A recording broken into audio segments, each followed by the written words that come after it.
adalah seorang psikolog. Di sini saya akan sedikit menanggapi terkait kasus-kasus atau permasalahan kesehatan mental yang dialami oleh anak-anak hingga masa remaja awal, yang biasanya itu terjadi karena berbagai faktor. Salah satunya yang tanpa kita sadari atau mungkin juga kita sadar, itu adalah keluarga. Karena keluarga adalah bagian terdekat dari kita. Ibaratkan seperti tubuh, ada kepala, tangan, dan kaki. Tidak bisa fungsi itu tidak saling menopang satu sama lain. Namun pada kenyataannya, banyak hal yang di luar harapan kita, yaitu permasalahan-permasalahan keluarga, yang akhirnya berdampak pada masalah psikologis. Masalah-masalah psikologis tersebut sumbernya bisa bermacam-macam. Bisa dari ayah, dari ibu, anak itu sendiri, atau bisa jadi dari kakek nenek, saudara, bahkan dari orang baru yang menjadi keluarga baru mereka. Dampaknya sangat luas, baik di sisi akademis, emosi, sosial, perilaku, dan mungkin masih banyak lagi yang saat ini sedang menjamur terjadi pada para remaja kita. Sehingga banyak kasus rentan bunuh diri, rentan menyakiti diri sendiri, depresi, stres, dan kasus-kasus lainnya. Maka dari itu di sini saya ingin coba berbagi bagaimana kita menyikapi hal-hal tersebut agar kita tetap sehat mental, nyaman, senang, bahagia menjalani hidup walaupun dalam kondisi sulit. Istilah tersebut biasa kita sebut dengan istilah resiliensi diri. Setelah kita menyaksikan episode-episode sebelumnya terkait masalah keluarga, saya akan mengulas lebih dalam lagi terkait tahapan resiliensi yang dilakukan para rekan cerita yang sudah membagikan ceritanya kepada kita. Tahapan tersebut meliputi yang pertama, sebuah proses mengalah.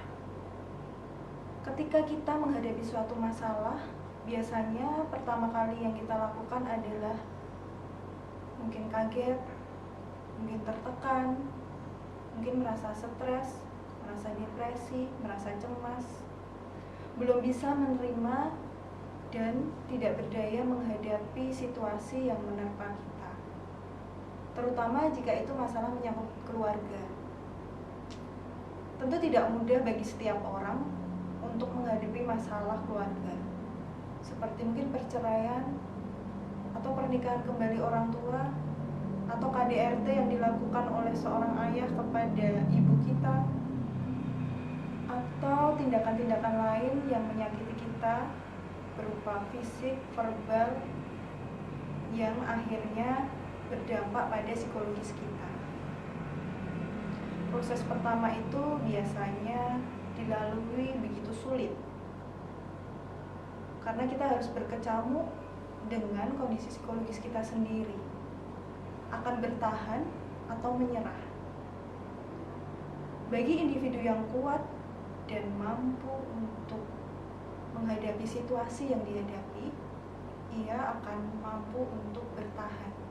Namun bagi individu-individu yang menyerah, maka dia akan mengalami permasalahan-permasalahan psikologis yang lebih parah, seperti depresi, gangguan kepribadian, dan lain-lainnya. Maka dari itu, perlu usaha untuk terus bertahan, seperti yang dilakukan oleh rekan cerita yang ceritanya telah dibagikan kepada kita.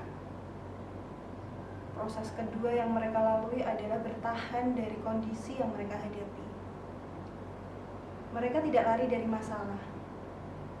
Mereka tetap berada pada kondisi yang menekan mereka, yang membuat mereka cemas, membuat mereka stres, membuat mereka mungkin menyakiti diri sendiri, tapi mereka tetap bertahan. Namun pada tahapan bertahan ini tidak merubah keadaan sama sekali. karena belum ada yang dilakukan perubahan oleh para rekan cerita. Bagaimana caranya agar mereka berhasil pada tahapan resilient? Tentu mereka melakukan tahapan yang berikutnya yang perlu dilalui, yaitu tahapan pemulihan. Tahapan pemulihan ini di mana mereka mulai menerima kondisi yang terjadi pada diri mereka. Pada situasi-situasi yang menekan itu, pada ketakutan-ketakutan, ancaman, segala hal negatif yang mereka rasakan. Mereka coba terima, coba realistis dengan keadaan yang mereka hadapi.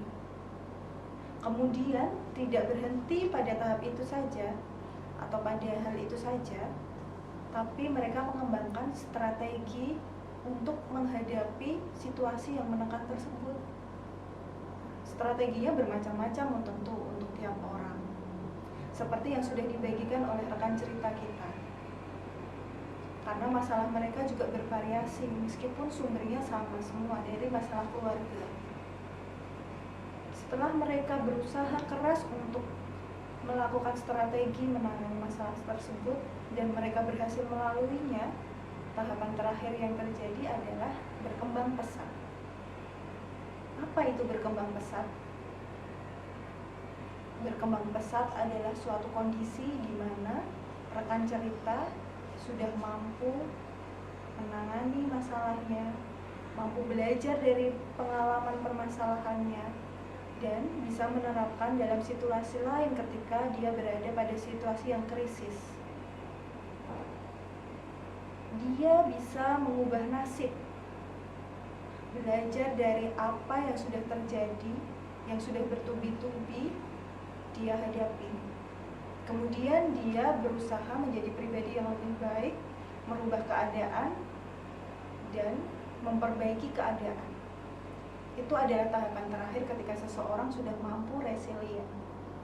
Ketika semuanya sudah resilient, baru bisalah terbentuk resiliensi keluarga. Resiliensi keluarga itu adalah kondisi di mana setiap anggota keluarga saling mendukung, saling menyayangi satu sama lain dalam menghadapi krisis yang mereka hadapi. Tidak hanya salah satu saja yang berperan di situ, tapi seluruh anggota keluarga. Nah, kenapa resiliensi diri perlu dimiliki oleh seseorang? Karena belum tentu kita bisa merubah keadaan yang tidak kita inginkan. Belum tentu kita bisa mengubah masing-masing dari keluarga kita untuk bersama-sama jadi lebih baik. Tapi bisa jadi juga mungkin. Nah, ketika kondisi terburuk mengharuskan kita tidak bisa menghadapi masalah itu, seperti yang mungkin sudah disampaikan dalam rekan cerita, video-video di episode sebelumnya. Apa yang terjadi pada mereka? Ada yang tidak mampu merubah keadaan, tapi mereka mampu resilient. Setidaknya dia merasa lebih sehat, dia merasa secara mental lebih bahagia, walaupun lingkungan di sekitarnya tidak berubah. Tidak masalah. Yang penting masa depannya nanti tetap cerah. Lalu bagaimana menjadi individu yang memiliki resiliensi yang baik? Tentu membutuhkan kemampuan dasar yang harus dikembangkan. Adapun kemampuan-kemampuan dasar itu yang telah dilakukan oleh rekan cerita yang sudah kita saksikan dalam ceritanya. Setelah mereka melalui tahapan itu, tentu mereka belajar bahwa dalam diri mereka ada kemampuan dasar regulasi emosi. Apa itu regulasi emosi? Regulasi emosi adalah kemampuan untuk tetap tenang, tetap merasa tidak panik, tidak bingung dalam menghadapi setiap masalah-masalah yang dihadapi. Sehingga ketika ada stimulus yang mengganggu, mereka tidak mudah reaktif. Mereka fokus berpikir bahwa masih ada kemungkinan baik yang akan terjadi. Meregulasi emosi tidak sama dengan memendam perasaan. atau menekan perasaan negatif sehingga masuk ke alam bawah sadar. Bukan seperti itu. Karena sebagai manusia yang tentunya sehat, kita pun butuh meluapkan emosi negatif kita, tapi dengan cara yang positif. Bagaimana cara meluapkan emosi dengan cara yang positif? Bisa dengan curhat pada teman, dengan orang yang dipercaya, dengan orang tua, atau dengan saudara, yang tentunya membuat kita merasa nyaman ketika kita bercerita.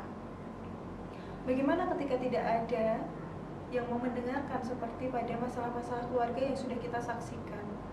Masalah mereka terlalu kompleks, satu sama lain tidak mau mendengarkan, satu sama lain saling bertengkar, ada masalah, emosi negatif selalu muncul. Kita bisa mencari bantuan pada ahli kesehatan mental, baik secara online, secara offline. Itu bisa kita lakukan ketika kita memang merasa kita butuh seseorang untuk meluapkan emosi negatif kita secara positif. Karena banyak juga yang akhirnya melukai dirinya sendiri. Itu yang menjadi tidak tepat.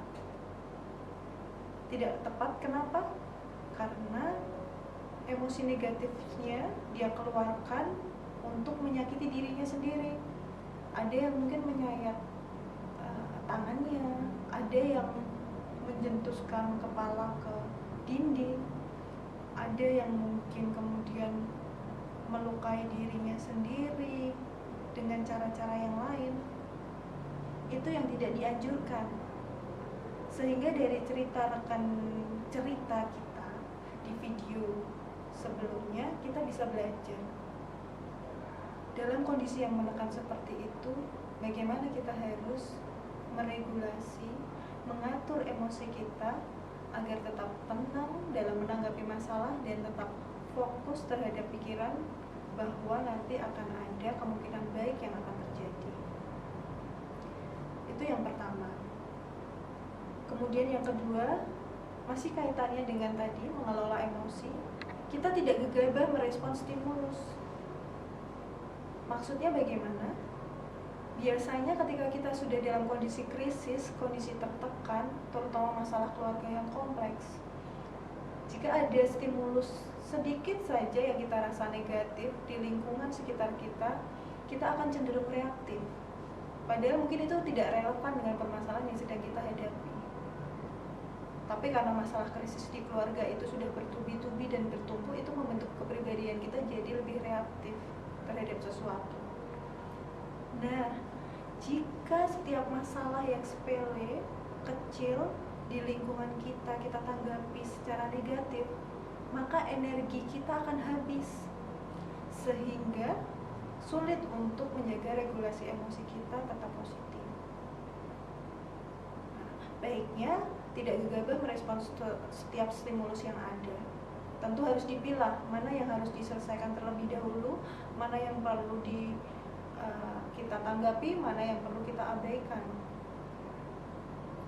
Kemudian ketika ada masalah yang memang itu sangat berat bagi kita, kita perlu melakukan langkah ketiga, yaitu menganalisis penyebab masalah.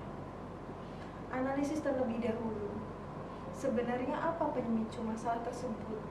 Kita urai benang merahnya, sebab akibatnya itu apa?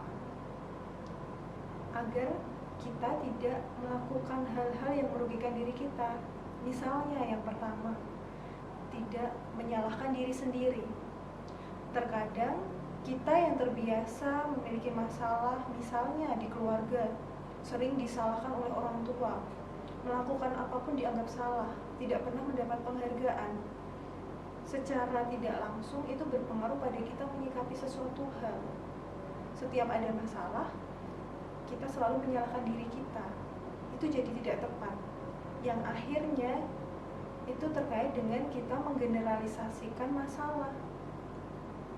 Setiap masalah itu pasti berdampak buruk, padahal belum tentu seperti itu.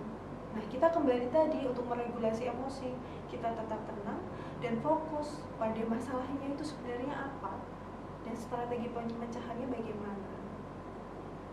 Kemudian kita perlu memandang kegagalan dari sisi positif. Tidak semua kegagalan itu berarti negatif, karena dari kegagalan itu kita belajar banyak hal. Makanya tadi yang dibahas sebelumnya, tahapan resiliensi untuk mengalah, bertahan, kemudian kita pulih dan bangkit atau berkembang pesat, itu karena memandang kegagalan dari sisi positif, tidak hanya dari sisi negatifnya saja. Dan kita perlu memandang masalah secara logis, tidak dari sudut pandang kita sendiri. Ketika kita memandang sebuah masalah hanya pada sudut pandang kita sendiri, mengikuti pikiran-pikiran negatif kita sendiri, maka kita akan sulit untuk berpikir objektif, sehingga akan muncul pikiran-pikiran yang pesimis akan masa depan. Padahal keterampilan dasar atau kemampuan dasar resiliensi yang diperlukan untuk bisa berkembang pesat tadi, salah satunya juga optimisme. Ketika kita berpikir secara positif, maka kondisi fisik, kondisi psikologis kita pun akan tergerak untuk sehat, untuk positif. Tapi ketika kita pesimis, maka kita cenderung akan menyerah dan tidak mau berjuang, sehingga tidak muncul keyakinan diri pada diri kita. Jadi kemampuan yang perlu dipupuk untuk yang terakhir adalah optimisme dan keyakinan diri. Kita perlu optimis bahwa meskipun kita menghadapi masalah krisis, tapi kita mampu adaptif dan berkembang. Sehingga keterampilan dasar yang diperlukan adalah melakukan regulasi emosi dengan tenang dan fokus. Yang kedua, tidak gegabah merespon stimulus. Yang ketiga, menganalisis penyebab masalah dengan objektif, secara logis, sehingga tidak menyalahkan diri sendiri, memandang kegagalan secara positif, tidak menggeneralisasikan masalah, tidak memandang masalah dari sudut pandang sendiri. Kemudian yang terakhir, kembangkanlah pikiran optimis yang akan meningkatkan efikasi diri, keyakinan diri kita bahwa kita mampu untuk merubah keadaan. Itulah proses yang telah dilalui oleh pejuang-pejuang yang mengalami permasalahan dalam keluarganya. Karena memang masalah terberat adalah masalah yang berakar dari keluarga. Tapi bukan berarti semua masalah tidak bisa diatasi. Meskipun tampak sulit, meskipun tampak tidak mungkin untuk diatasi, tapi ketika kita mencoba untuk resilient, maka kita bisa membuat diri kita sendiri well-being. Kita bisa membuat diri kita sendiri menjadi pribadi yang sehat, bermanfaat, dan mampu meraih segala sesuatunya dengan cara yang positif. Kira-kira begitu analisis dari permasalahan-permasalahan keluarga. Sekali lagi memang tidak mudah, apalagi untuk membentuk resiliensi keluarga. Tapi paling tidak, bentuklah, pupuklah resiliensi diri kita sendiri agar mampu bertahan dalam setiap situasi sulit dan akhirnya mampu berkembang menjadi pribadi yang positif. Dan ingat, ketika kita merasa sudah tidak mampu lagi untuk bertahan, masih banyak dukungan sosial yang bisa kita cari melalui curhat, cerita, konsultasi pada ahli kesehatan mental yang kita percaya tentunya. Begitu, sekian dan terima kasih.